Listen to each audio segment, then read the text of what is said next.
नमस्कार मंडळी, तुम्ही पाहताय क्राईम स्टोरी टेलर वन मराठी न्यूज चॅनल। मंडळी, सुरुवात करूया आजच्या न्यूजला। आणि आजची घटना आहे बँगलोरमधील। ही गोष्ट आहे 2025 सालातली। 23 जून 2025 रोजी रात्री सुमारे 3 वाजता डोडी पोलीस ठाण्याच्या फोनवर एक कॉल आला। कॉल करणाऱ्याने माहिती दिली की कैसरपुरा रोड जवळ कानवा धरणाजवळ एका व्यक्तीचा मृतदेह आढळला आहे। माहिती मिळताच पोलीस तात्काळ घटनास्थळी पोहोचले। मृतदेहाजवळ एक संशयास्पद बाटली सापडली, मात्र तिचं झाकण कुठेही सापडलं नाही। मृत व्यक्तीच्या पायात फक्त एकच चप्पल होती आणि त्यामुळे पोलिसांना शंका वाटली। सुरुवातीला घटनास्थळी मिळालेल्या वस्तूंवरून असं वाटत होतं की व्यक्तीने आत्महत्या करण्याचा प्रयत्न केला असावा, पण जर त्याने खरोखरच आत्महत्या केली असती तर बाटलीचं झाकण जवळपास कुठेतरी सापडलं असतं, असं पोलिसांचं मत होतं। याशिवाय पायात फक्त एकच चप्पल असणं देखील संशयास्पद वाटत होतं।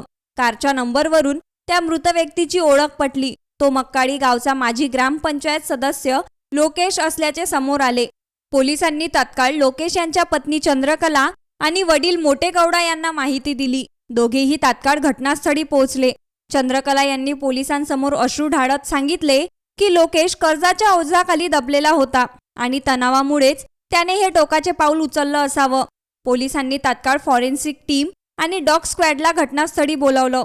घटनास्थळी पंचनामा केल्यानंतर पोलिसांनी मृतदेह शासकीय रुग्णालयात पोस्टमॉर्टमसाठी पाठवला आणि सुरुवातीला ही घटना अस्वाभाविक मृत्यू म्हणून नोंदवली। मात्र तपासादरम्यान पोलिसांना संशय येऊ लागला की ही घटना तशी नाही जशी सुरुवातीला वाटत होती। पुढील तपासात पोलिसांना वाटू लागले की ही आत्महत्या नसून एक खूनची घटना असू शकते।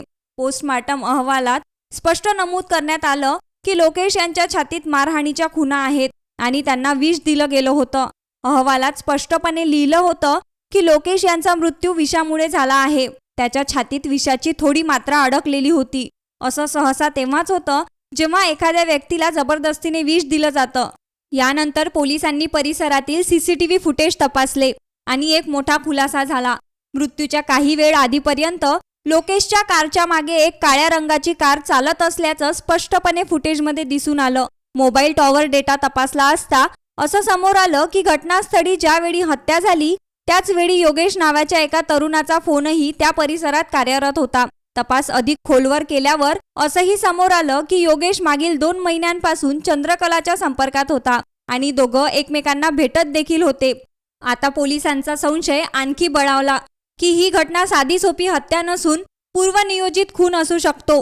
सुमारे 1 महिन्यांपर्यंत पोलीस या प्रकरणाचा सखोल तपास करत राहिले। त्यांनी जेव्हा चंद्रकला यांच्याकडे चौकशी केली तेव्हा ती सतत गोलमाल उत्तरं देऊ लागली आणि तिच्या वक्तव्यात अनेक विरोधाभास आढळून आले। यानंतर पोलिसांनी लोकेश यांचे वडील मोठे गौडा यांची चौकशी केली। त्यांनी एक मोठा खुलासा करत सांगितले की माझी सून चंद्रकला आणि मुलगा लोकेश यांच्यात सतत भांडणं होत असत। चंद्रकला यांचे विवाह बाह्य संबंध होते आणि ती तिच्या प्रियकर योगेश सोबत बँगलोरमध्ये राहत होती। ती लोकेशकडे मालमत्तेमधील वाटा मागत होती, पण जेव्हा लोकेशने तिला नकार दिला तेव्हा त्यांना संशय आहे की चंद्रकलानेच तिच्या प्रियकराच्या मदतीने लोकेशचा खून करवला। या संशयावरून पोलिसांनी चंद्रकला आणि तिचा प्रियकर योगेश या दोघांना ताब्यात घेतलं। चौकशी दरम्यान शेवटी चंद्रकलाने आपला गुन्हा कबूल केला आणि काही वेळानंतर योगेशने देखील खून केल्याची कबुली दिली। मृत लोकेशचे वडील मोठे गौडा यांच्या तक्रारीवरून डोडी पोलिसांनी गुन्हा नोंदवला।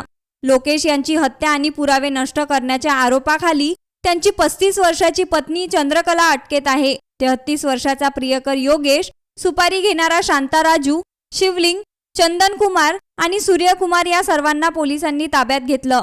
या सर्व आरोपींवर भारतीय दंड संहितेच्या विविध कलमानुसार गुन्हे दाखल करण्यात आले।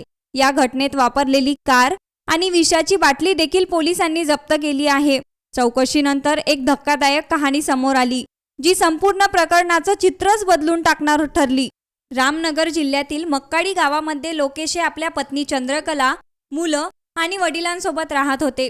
ते एका राजकीय पक्षाचे कार्यकर्ते होते, त्यामुळे समाजात त्यांचा सन्मान आणि प्रतिष्ठा होती। यापूर्वी त्यांनी मक्काळी ग्रामपंचायतीचे सदस्य म्हणूनही काम केलं होतं। घरची आर्थिक परिस्थिती चांगली होती, त्यामुळे कोणत्याही गोष्टीची कमतरता नव्हती। त्यांच्या विवाहाला आता 13 वर्ष झाली होती। सुरुवातीला त्यांचं वैवाहिक आयुष्य आनंदात चाललं होतं, पण अलीकडच्या काळात लोकेश आणि चंद्रकला यांच्यात वारंवार वाद होऊ लागले. यामागचं कारणही तसंच होतं. गेल्या 2-3 वर्षापासून चंद्रकला यांच्या वागणुकीत आणि राहणीमानात मोठा बदल झाला होता. लोकेशने अनेक वेळा पाहिलं होतं की ती तासनतास कोणाशी फोनवर बोलत असायची. जेव्हा त्यांनी याबद्दल विचारलं तेव्हा चंद्रकला उलट म्हणाली की माझ्यावर उगाच संशय घेऊन माझी बदनामी करत आहात. तिने कितीही निष्पाप असल्याचं भासवलं तरी लोकेशच्या मनातील संशय काही कमी झाला नाही. त्यांना पक्की खात्री झाली होती की चंद्रकलाचे मंड्या जिल्ह्यातील नविले गावात राहणाऱ्या योगेश सोबत संबंध आहेत. चंद्रकला ही विवाहित असून सुद्धा 2 मुलांची आई असून सुद्धा तिचं सौंदर्य अजूनही खुलून दिसत होतं. घरची चांगली आर्थिक परिस्थिती आणि सुसंस्कृत राहणीमुळे तिचं आकर्षण अधिकच वाढत होतं. तिचे सुंदर फोटो सोशल मीडियावर पाहून अनेकांचं मन डगमगायला लागलं होतं. याचपैकी एक होता योगेश. त्याने चंद्रकलाशी चॅटिंग सुरू केली आणि हळूहळू ओळख मैत्रीत आणि मैत्री प्रेमात कधी बदलली हे दोघांनाही कळलं नाही. आता योगेश तिच्या घरी येऊ लागला. चंद्रकला देखील त्याच्यासोबत फिरायला जाऊ लागली. लोकेश कामानिमित्त अनेकदा घराबाहेर असायचे आणि याच संधीचा फायदा घेत चंद्रकला आणि योगेश यांचं शारीरिक नातं घरातच सुरू झालं. कुठलीही भीतीभाव न ठेवता ती या संबंधात पूर्णपणे बुडाली होती. एका दिवशी हे अनैतिक नातं चंद्रकलाच्या सासऱ्यांनी पाहिलं. त्यांनी आपल्या सुनेला घरातच एका पुरुषासोबत नग्न अवस्थेत पाहिलं आणि त्यांना संताप अनावर झाला. त्यांनी दोघांना झापलं, पण वयोवृद्ध असल्यामुळे दोघांनी त्यांनाच गप्प बसवून धमकी दिली की जर ही गोष्ट कुणालाही सांगितली तर परिणाम वाईट होतील. सासऱ्यांनी समोर गप्प राहणं पसंत केलं, पण लोकेश घरी परतल्यानंतर त्यांनी त्याला सर्व हकीकत सांगितली. पत्नीच्या वागणुकीबद्दल ऐकून लोकेश संतप्त झाले. त्यांनी चंद्रकलाला जाब विचारला, पण तिने दुर्लक्ष केलं. अखेर लोकेशने तिला घराबाहेर काढलं, पण त्याचा देखील चंद्रकलावर काही परिणाम झाला नाही. नवऱ्याने घरातून हाकललं तेव्हा ती थेट प्रियकर योगेशकडे गेली. आता दोघं बँगलोरमध्ये जाऊन राहू लागले. जेव्हा दोघं एकत्र राहू लागले तेव्हा त्यांच्या नात्यावर कुठलंच बंधन उरलं नाही. चंद्रकला खुलेआम योगेश सोबत मौज मजा करू लागली. मक्काडी गावात आता त्यांच्या नात्याची चर्चा जोरदार सुरू होऊ लागली. चंद्रकलाच्या वागण्यामुळे लोकेशची इज्जत धुळीत मिळत होती. हे सगळं पाहून लोकेशचा संताप आता शिगेला पोहोचला होता. शेवटी ते बँगलोरमध्ये पोहोचले आणि चंद्रकलाशी बोलण्याचा प्रयत्न केला. त्यांनी तिला योगेशबाबतचं नातं तोडायला सांगितलं, पण चंद्रकलाने तो सल्ला साफ नकारला. एवढंच नाही तर तिने स्पष्ट सांगितलं की तिला नवऱ्याच्या मालमत्तेतून हिस्सा हवा आहे आणि आता ती फक्त योगेश सोबतच राहणार आहे. लोकेशने चंद्रकला समोर ठाम अट ठेवली होती की ती तिचे अनैतिक संबंध पूर्णपणे तोडून त्याच्यासोबत संसार करावा किंवा मग त्यांच्या मालमत्तेतून हक्क सोडावा. प्रत्यक्षात चंद्रकलाला मालमत्तेचा हिस्सा हवा होता, पण नवरा नको होता. त्यामुळे त्यांच्यातील वाद आणखी तीव्र होऊ लागले.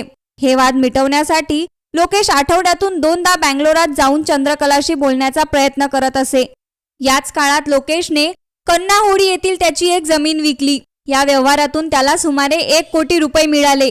जेव्हा चंद्रकलाला या पैशांबद्दल समजलं तेव्हा तिने पैशासाठी लोकेशशी वाद घालायला सुरुवात केली. ती या रकमेतील हिस्सा मागू लागली, पण लोकेशने पैसे देण्यास ठाम नकार दिला. त्यानंतर चंद्रकलाने त्याला कायदेशीर नोटीस पाठवली. लोकेशकडे चंद्रकला आणि तिच्या प्रियकर योगेश यांच्यातील संबंधाचे ठोस पुरावेही होते. त्याच पुराव्यांच्या आधारावर लोकेशने नोटीसला उत्तर देताना पैसे देण्यास नकार दिला. हे पाहून चंद्रकलाचा संताप अनावर झाला. तिला आता हे पूर्णपणे कळून चुकलं होतं की जोपर्यंत लोकेश जिवंत आहे तोपर्यंत तिच्या संपत्तीला काही हिस्सा मिळणार नाही. म्हणून तिने तिच्या प्रियकर योगेश सोबत मिळून लोकेशच्या हत्येची योजना आखली. दोघांनी मिळून लोकेशला मारण्यासाठी सुपारी देण्याचा निर्णय घेतला. एका बाजूला पती पत्नीमध्ये कायदेशीर लढाई सुरू होती, कोर्टात तारखांवर हजर राहणं सुरू होतं आणि दुसरीकडे चंद्रकला तिच्या प्रियकरासोबत नवऱ्याला संपवण्याचा कट रचत होती. यासाठी योगेशने त्याचा मित्र शांताराजूला बोलवलं आणि लोकेशच्या हत्या करण्यासाठी 5 लाखांची सुपारी दिली. शांताराजूने आपल्या 3 मित्रांना म्हणजेच शिवलिंग, चंदनकुमार आणि सूर्यकुमार यांनाही या कामात सामील करून घेतलं. चंद्रकला, योगेश आणि हे 4ही सुपारी घेणारे मिळून लोकेशच्या हत्येची योजना आखू लागले. त्यांनी ठरवून टाकलं की लोकेशला कोठे आणि कशा पद्धतीने मारायचं आहे आणि ही हत्या आत्महत्येसारखी कशी दाखवायची आहे. योजनेनुसार 23 जून रोजी चंद्रकलाने लोकेशला फोन केला आणि सांगितलं की केसबाबत महत्त्वाचं बोलायचं आहे म्हणून बँगलोरला यावं. त्या दिवशी लोकेश मक्काडीहून आपली काळी कार घेऊन बँगलोरकडे रवाना झाले आणि चंद्रकलाशी भेटले. लोकेशचं एकच उद्दिष्ट होतं की दोघांमधील वाद मिटावा, पण चंद्रकलाच्या मनात काहीतरी वेगळंच चालू होतं. तिने लोकेशला उशिरापर्यंत बोलण्यात गुंतवून ठेवलं आणि नंतर मुद्दाम वाद घालायला सुरुवात केली. वादानंतर लोकेश उशिरा रात्री बँगलोरवरून मक्काडीकडे परत निघाले. जेव्हा ते कारमधून कैसरपुरा रोडवरील कानवा धरणाच्या मार्गाने पोहोचले तेव्हाच मागून एक कार आली आणि त्यांच्या गाडीच्या आडवी उभी झाली. त्या कारमधून 5-6 जण खाली उतरले. त्यांनी लोकेशला त्यांच्या कारमधून ओढून बाहेर काढलं आणि मारहाण सुरू केली. झटपटीदरम्यान लोकेश कसाबसा तिथून पडण्याचा प्रयत्न करू लागला, पण पडताना ते रस्त्यावर आपटून खाली पडले. तेवढ्यात शांताराजूनं आपल्या खिशातून विषाची बाटली काढली आणि जबरदस्तीने लोकेशच्या तोंडात ओतली.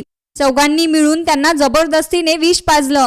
विष पोटात गेल्यानंतर लोकेश तडफडू लागले. हे संपूर्ण दृश्य दुसऱ्या कारमध्ये बसलेली चंद्रकला आणि तिचा प्रियकर योगेश पाहत होते. काही क्षणातच लोकेशचा घटनास्थळी मृत्यू झाला. मृत्यू झाल्याची खात्री झाल्यानंतर सर्व चारही मारेकरी चंद्रकला आणि योगेश तिथून पळून गेले. दुसऱ्या दिवशी सकाळी परिसरातील स्थानिक लोकांना रस्त्याच्या कडेला एक मृतदेह आढळून आला. त्यांनी तात्काळ ही माहिती डोडी पोलिसांना दिली. संपूर्ण चौकशी पूर्ण झाल्यानंतर पोलिसांनी आरोपींना तुरुंगात पाठवलं. मंडळी, तुमचं मत नक्की कळवा कमेंटमध्ये. हा व्हिडिओ माहितीपूर्ण वाटला असेल तर लाईक करा, शेअर करा, जेणेकरून ही कहाणी इतरांपर्यंत पोहोचेल. आणि हो, आमच्या चॅनल क्राईम स्टोरी टेलर 1 ला नक्की सबस्क्राईब करा. धन्यवाद.